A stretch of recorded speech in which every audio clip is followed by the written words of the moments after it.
Do you believe in curses? Your answer will depend on your exposure. You may have seen some horror movies where a witch placed a hex on a person or something along those lines, and the person begins to experience bad luck, etc. It may have seemed like just entertainment, but curses are real. And that's not to scare you, because that's not what this video is about. On the other hand, this is a video that will help you break any curse you may be suffering from. Even if it's a generational curse, the power of God is potent enough to save and deliver.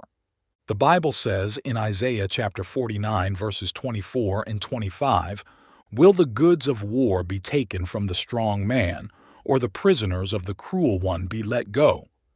But the Lord says, "Even the prisoners of the strong will be taken from him, and the cruel made to let go his goods.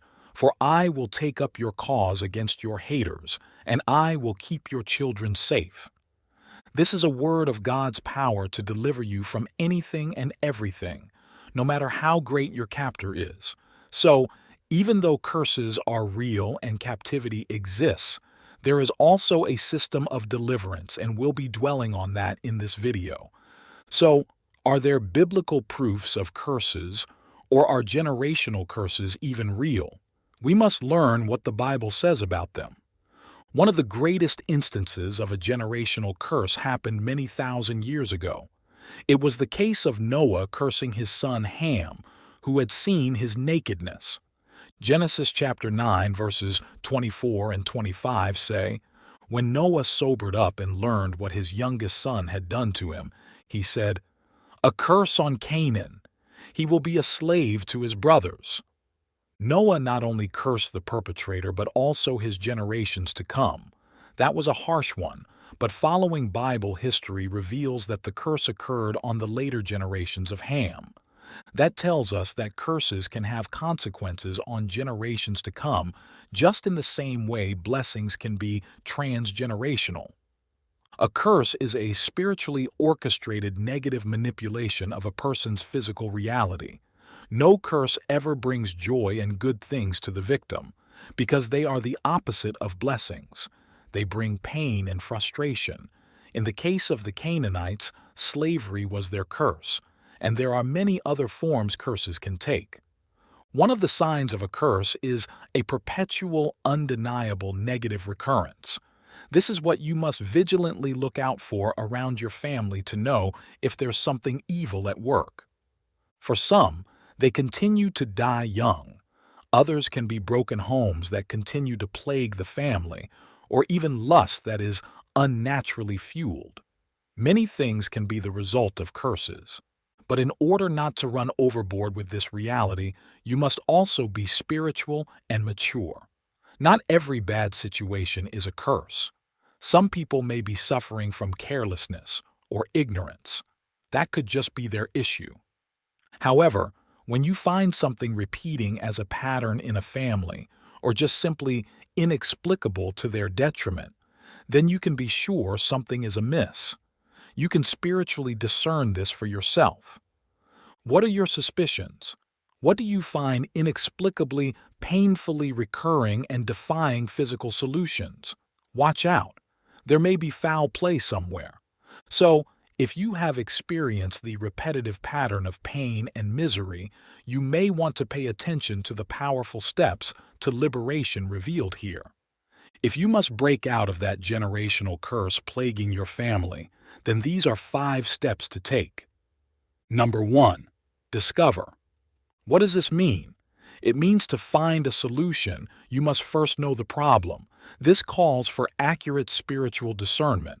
If you have been trying to break through in a certain area and it has been abortive, then pray to God and ask Him what the way out is.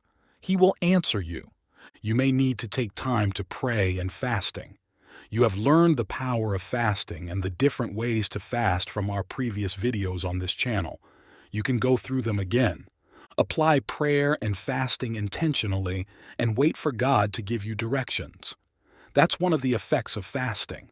It opens your spirit to see and hear God more easily. Now, you must first discover where the devil has planted a seed. You must discover what the pattern is. You must know what curse may be at work in your family before you can uproot that seed. Hosea chapter 4, verse 4. English Standard Version says, "My people are destroyed for lack of knowledge." Please take this seriously. Your present and future generations depend on it. Number 2. Enter into the higher covenant with God. This next point begs your consciousness of who you are and what you are in Christ. There is a higher covenant than any other, and it's in the blood of Jesus. Entering into this covenant begins from accepting Jesus as Lord and Savior.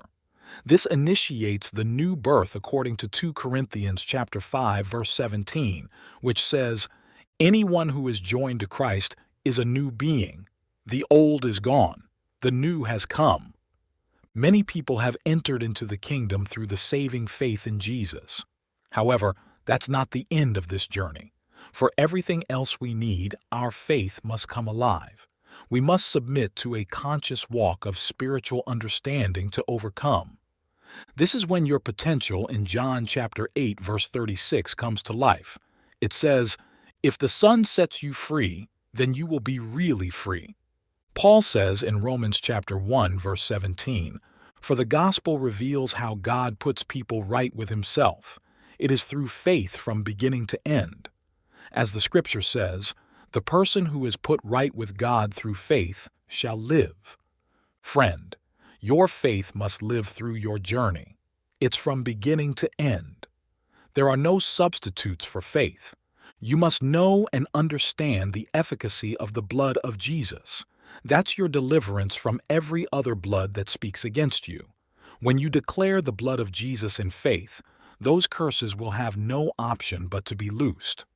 Hebrews chapter 12 verse 24 says, "You have come to Jesus, who arranged the new covenant, and to the sprinkled blood that promises much better things than does the blood of Abel.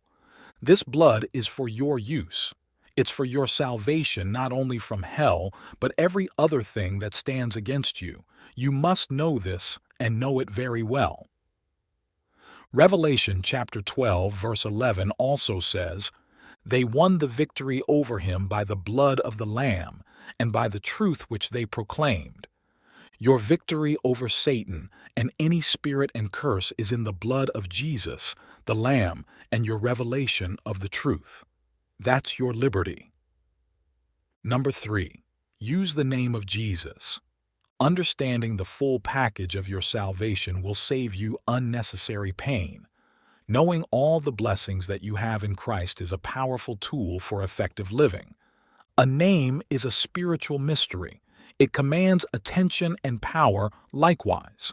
The name of Jesus is an emblem of his authority and power.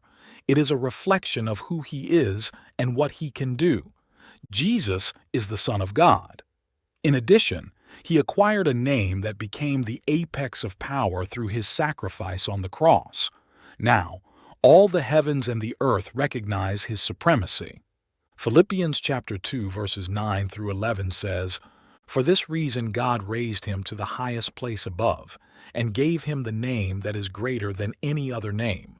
And so, in honor of the name of Jesus, all beings in heaven, on earth, and in the world below will fall on their knees, and all will openly proclaim that Jesus Christ is Lord, to the glory of God the Father." Beloved, when you use the name of Jesus, nothing in heaven, on earth, and in the world below can challenge your declaration. If you declare liberty and freedom in the name of Jesus, only God Almighty can stand against it. That's how powerful the name of Jesus is. It is authority and power unlimited. Therefore, you must look not at your challenges, but at the potently undefeatable name of Jesus, your Lord and Savior. Number 4. Have faith. Now, the Bible teaches us so much about faith and its multifaceted operations. Faith is the element of power with God. Without faith, you couldn't exercise God's power. It says in Hebrews chapter 11 verse 6, "No one can please God without faith, for whoever comes to God must have faith that God exists and rewards those who seek him." We also read in Romans chapter 1 verse 17 how our salvation walk is all about faith from beginning to end. And how is faith built? Through the knowledge of God's Word. When you give yourself to investigative studying the Word of God to find out the truth for yourself, you'll begin to get a clearer picture of who you are and what you have. For instance, Ephesians chapter 2 verse 6 says, "In our union with Christ Jesus, He raised us up with Him to rule with Him in the heavenly world." Have you understood that you are seated with Christ Jesus, who has a name incontestable? Let this sink in. There are so many more things to know, and you'll begin to discover them only when you take the Word of God as a serious component of your daily life. Then you won't be tossed to and fro as a weak victim. Number 5. Use powerful declarations over your life. Let's consider Revelation chapter 12, verse 11 again.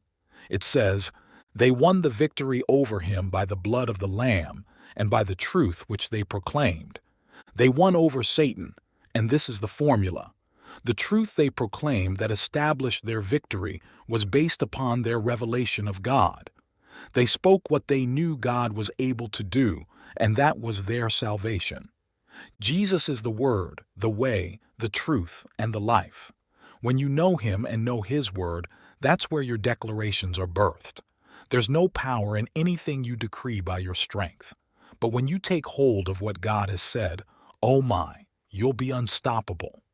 No matter what curse and how long it may have lingered, the Word of God is far superior and more established. Psalm 119 verse 89 says, "Your word, O Lord, will last forever. It is eternal in heaven." The Word of God precedes everything else. In God's Word, you find His character. And knowing this lets you know what is obtainable in this kingdom. Therefore, whatever seems like a curse to you can be uprooted through the knowledge of God's Word and your declaration of it. Don't keep silent when you find it. Declare it morning, noon, and night until those powers obey and let you go. Beloved, there is great power available for your liberation. If you submit yourself to the truths revealed in this video, you'll come out of any bondage in the name of Jesus. Please like and subscribe to the channel for more godly and powerful content like this.